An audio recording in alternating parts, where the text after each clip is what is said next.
brought to you by Haier।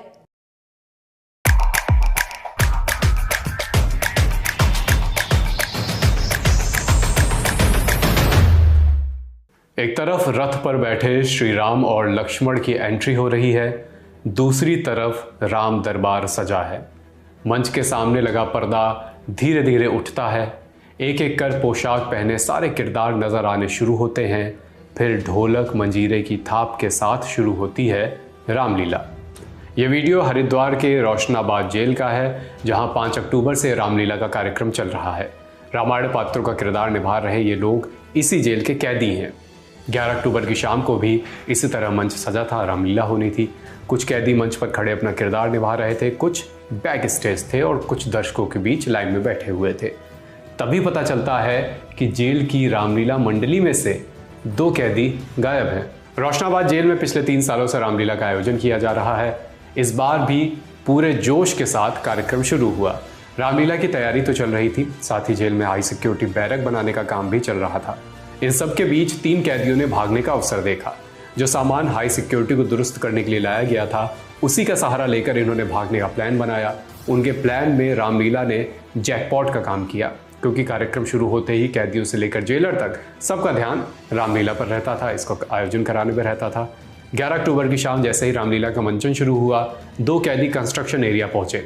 वहां रखी सीढ़ी उठाई और उसकी मदद से जेल की दीवार फांद गए। पीछे रह गया उनका एक साथी, जो प्लान बनाने में तो उनके साथ शामिल था लेकिन भाग नहीं पाया। कार्यक्रम जैसे ही खत्म हुआ, सारे कैदियों को अपने अपने बैरक में जाने का आदेश दिया गया। जेलर ने सबकी गिनती शुरू की तो पता चला कि 2 कैदी गायब हैं। फिर शुरू हुई ढूंढाई। रात भर पूरा जेल छाना गया, ढूंढा गया, लेकिन वो 2 कैदी नहीं मिले।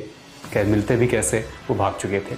जेल प्रशासन को जब लगा कि बात अब हाथ से निकल गई है, तब जाकर अगले दिन की सुबह यानी 12 अक्टूबर को पुलिस को ये खबर दी गई। भागने वाले कैदियों का नाम पंकज और राम कुमार है। दोनों शातिर अपराधी। पंकज उत्तराखंड के रुड़की का रहने वाला है, हत्या के मामले में आजीवन कारावास की सजा काट रहा था। दूसरे कैदी का नाम राम कुमार है, वो उत्तर प्रदेश के गोंडा का रहने वाला है और उस पर अपहरण का आरोप है। उसके केस में भी सुनवाई अभी चल रही है। तीसरा कैदी, जिसे पूरे प्लान की खबर थी, जो इस प्लानिंग में शामिल था लेकिन भाग नहीं पाया, पुलिस उससे पूछताछ कर रही है और कुछ जानकारियां हासिल करने की कोशिश कर रही है। एसएसपी प्रमेंद्र सिंह डोवाल बताते हैं कि दोनों कैदी रात 8 बजे करीब भाग गए थे। उनके लिए ये केस एक तरह का चैलेंज है। कैदियों को ढूंढा जा रहा है। कल शाम को करीब 7:30 बजे के आसपास जब जेल में रामलीला मंचन का एक कार्यक्रम चल रहा था, उसी का फ़ायदा उठाते हुए कल 2 कैदी, एक पंकज और दूसरा राम कुमार, सजा याफ्ता कैदी हैं और एक हमारा अंडर ट्रायल कैदी था। उस मौके का फ़ायदा उठा के उन्होंने रात को करीब 8:30 बजे, 8 से 8:30 बजे के बीच में जेल से लोग फरार हुए हैं। सभी टीमें हमारे सिटी और देहात क्षेत्र की लगातार चेकिंग हम लोग कर रहे हैं और इसके आसपास पीएससी को लेके हमारे सभी थाना प्रभारी और अन्य एसपी सिटी के नेतृत्व में टीमें लगातार कॉम्बिंग का भी हम लोग कर रही हैं।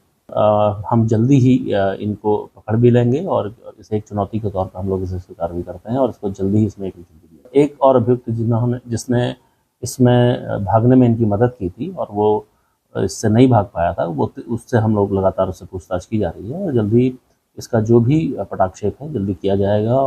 कैदियों के गायब होने और पुलिस को सूचना दिए जाने के बीच करीब 10 घंटे का गैप है। जानकारी देने में इतनी देर क्यों हुई, इसकी जांच भी की जा रही है। दोनों की तलाश के लिए 10 टीमें बनाई गई हैं। जिलाधिकारी कर्मेंद्र सिंह ने कहा कि जेल प्रशासन पर भी एक्शन लिया जाएगा, उनके ऊपर भी इंक्वायरी बैठाई गई है। कि रामलीला अगर चल भी रही थी तो जो सुरक्षा पे थे, उनकी ड्यूटी थी सुरक्षा करने की, उनको रामलीला में भाग लेने के बजाय सुरक्षा का काम करना चाहिए था। तो ऐसी दशा में इसमें एफआईआर दर्ज हो गई है सिडकुल थाने में और इन्वेस्टिगेशन चल रही है। इसके अलावा डिपार्टमेंटल इंक्वायरी और मजिस्ट्रियल जांच भी इसके अंदर कराई जाएगी। सोशल मीडिया पर लोगों का कहना है कि भागने वाले कैदी रामलीला में वानर का किरदार निभा रहे थे और माता सीता को ढूंढने के बहाने वो जेल की दीवार फांद गए, भाग गए।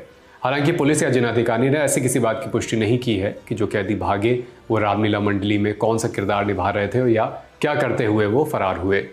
जेल से फरार कैदियों की चर्चा हो रही है तो बता दें कि उत्तराखंड की जेलों से 581 कैदी फरार हैं। 2020 के कोविड काल में बढ़ते संक्रमण की वजह से 850 कैदियों को पैरोल दी गई थी। 2023 में सुप्रीम कोर्ट के आदेश के बाद इन कैदियों को दोबारा पकड़ने के आदेश दिए गए। उत्तराखंड पुलिस के आईजी नीलेश भरड़े हैं। इन्होंने बताया कि पैरोल खत्म होने के बाद भी 581 कैदियों से अभी तक कोई संपर्क नहीं हो पाया है, यानी ये कैदी अभी भी पुलिस के संपर्क से दूर हैं। ये सारी जानकारी जुटाई है, खबर लिखी है मेरे साथी विभावरी ने, कैमरे के पीछे हैं आलोक।